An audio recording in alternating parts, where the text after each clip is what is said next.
దక్షిణ భారతదేశంలో కూడా ఆంధ్రప్రదేశ్ తెలంగాణలోనే 7% ఎగబాగింది ద్రవ్యోల్బణం. అంటే ఈరోజు పిఆర్సీ ఫిట్మెంట్ కడితే ఉద్యోగులకి జీతాలు అమాంతం పెరిగిపోతాయని ఒక భయం. పశ్చిమాసియా యుద్ధం తర్వాత అసలు ఏదైనా కొనేదానికి ఉందా, ఏదైనా తీసుకునే పరిస్థితి ఉందా అంటే ఇప్పుడు ఫిట్మెంట్ కడితే ఎక్కువ జీతాలు పెరిగిపోతాయి. అదే మీ ఆలోచన. ధరలు తగ్గించే పరిస్థితి లేదు. పిఆర్సీ కమిషన్ నియమించరు. మధ్యలో కనీసం మధ్యంతర భృతాన్ని ఇవ్వమంటే అది కూడా లేదంటున్నారు. మరి ఈరోజు ఏం చేయాలి? అదే విధంగా మీరు గమనించండి, ఐఆర్ని గతంలో కూడా 20% అయ్యారు. గత ప్రభుత్వ హయాంలో 14-19లో ఇదే ప్రభుత్వం వెళ్తూ 20% అయ్యారు ఇస్తామని చెప్పి జీవో ఇచ్చెళ్ళింది. మరి ఈరోజు వచ్చిన తర్వాత 2 ఏళ్ళు దాటినా కూడా ఇంతవరకు అయ్యారు ఇవ్వలేదు. దీన్ని ఎలా చూడాలి చూడండి.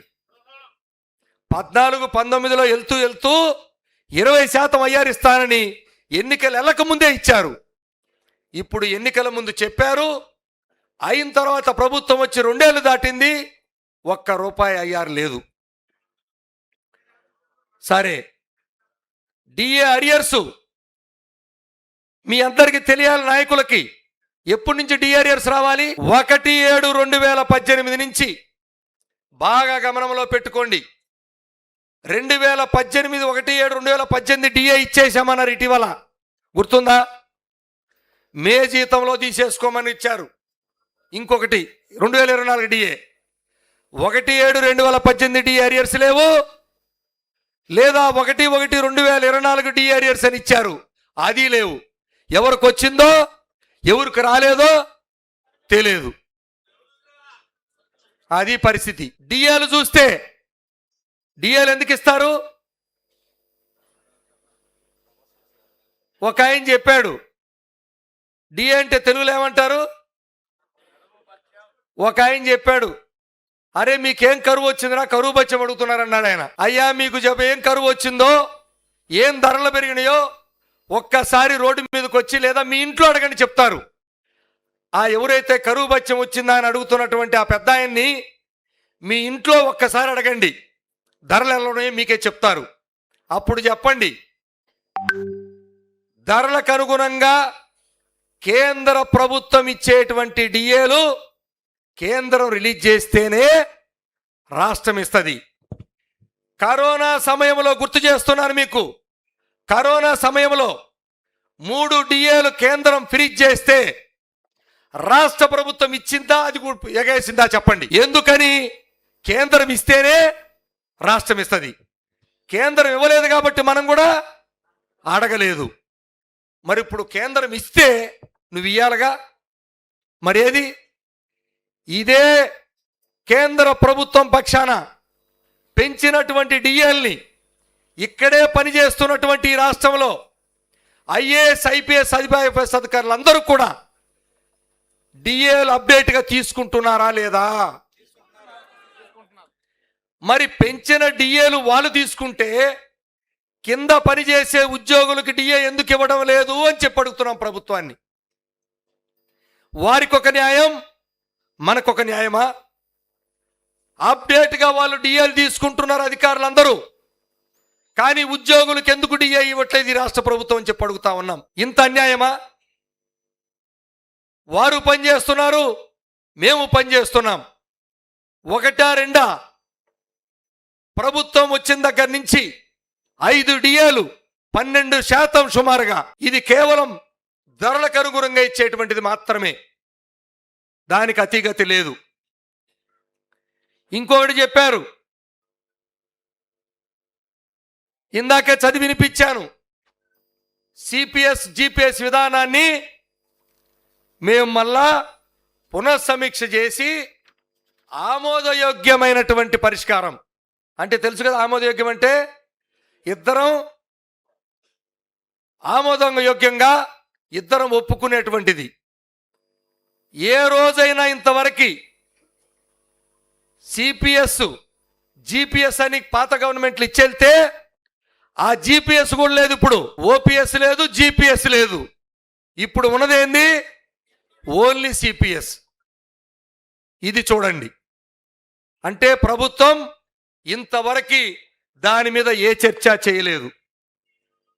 లేదు, ఈరోజు రిటైర్ అయినటువంటి ఉద్యోగులు అన్నలు ముందు కూర్చోన్నారు, పైన వేదిక మీద శాస్త్రి గారు ఉన్నారు. మరి అడగండి ఈరోజు వారి పరిస్థితి. అప్పటి వరకు పొందుతున్నటువంటి అదనపు పింఛను అంటే మనం రిటైర్ అయితే 70 ఏళ్ళ దాకా బతికే అవకాశం ఉండదు. ఒకవేళ బతికితే 70 ఏళ్ళకి అదనంగా 10% పెన్షన్ ఇస్తారు నువ్వు తీసుకునేదానికి. 75 ఏళ్ళు దాటి బతికితే 15% ఇస్తారు. దీన్ని ఇదే కూటమి ప్రభుత్వం 2014-19లో ఇచ్చారు. ఇది తగ్గించారే గత ప్రభుత్వం, తిరిగి పునరుద్ధరణ చేయమని చెప్పంటే 2 సంవత్సరాల క్రితం ఫైల్ తెప్పించుకున్నారు. ఈ రోజుకి కనీసం ఆ అడిషనల్ క్వాంటమ్ ఆఫ్ పెన్షను పునరుద్ధరణ కూడా చేయలేదు. కేవలం 80 కోట్ల నుంచి 100 కోట్ల రూపాయలు మాత్రమే ఖర్చు పడద్దని చెప్పారు సంవత్సరానికి. అయినా కూడా ఈ రోజు కూడా ఇవ్వలేదు. పెన్షనర్లకి అన్యాయం జరిగితే, ఏదో వాళ్ళకి రావాల్సిన రాయితీలు రాకపోతే ఎవరికి చెప్పుకుంటారని చెప్పని వాళ్ళ కోసం ఒక కార్పొరేషన్ పెడతామన్నారు. కార్పొరేషన్ పెట్టారా శాస్త్రి గారు? అది మరి ఇటువంటి పరిస్థితుల్లో ఈరోజు లక్షలాది మంది పెన్షన్లు, రెగ్యులర్ ఉద్యోగులు తగ్గిపోతున్నారు, పెన్షనర్లు పెరిగిపోతున్నారు. వాళ్ళకి దిక్కు లేదు. అతి ముఖ్యమైనది, ప్రతి ఉద్యోగికి ప్రధానంగా పెన్షన్ కావాల్సింది హెల్త్, ఎంప్లాయీస్ హెల్త్ కార్డ్ అంట. మీకు గుర్తుందా ఎంప్లాయీస్ హెల్త్ కార్డ్ అంటే? కార్డు ఎప్పుడన్నా చూసారా? స్మార్ట్ హెల్త్ కార్డ్స్ కూడా మీకు పంపించారంట, రాసుకున్నారు. దాంట్లో ఎవరు తీసుకున్నారో తెలియదు. ఈరోజు ఈ రాష్ట్రంలో ఉన్నటువంటి ధరల సూచిక ప్రకారం నాకిచ్చే జీతంలో సగభాగం వైద్య ఖర్చులకే పోతుందంటే ఇది నమ్మండి.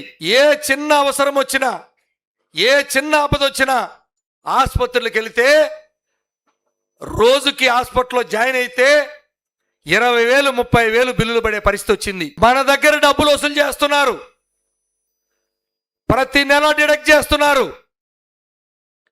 గతంలో ఉచితంగా చేసేవాళ్ళు ఈరోజు డబ్బులు వసూలు చేస్తున్నారు కాబట్టి మనకు వైద్యం లేదు. మెడికల్ రీయింబర్స్మెంట్ అని పెట్టారు. ఆపరేషన్ ఖర్చు అయితే 5 లక్షలు అవుద్ది, నీకు బిల్లులు వచ్చేది 90,000. 5 లక్షల ఖర్చు పెడితే 90,000 చేతికిస్తున్నారు. ఇది న్యాయమా అని చెప్పి అడుగుతున్నాను.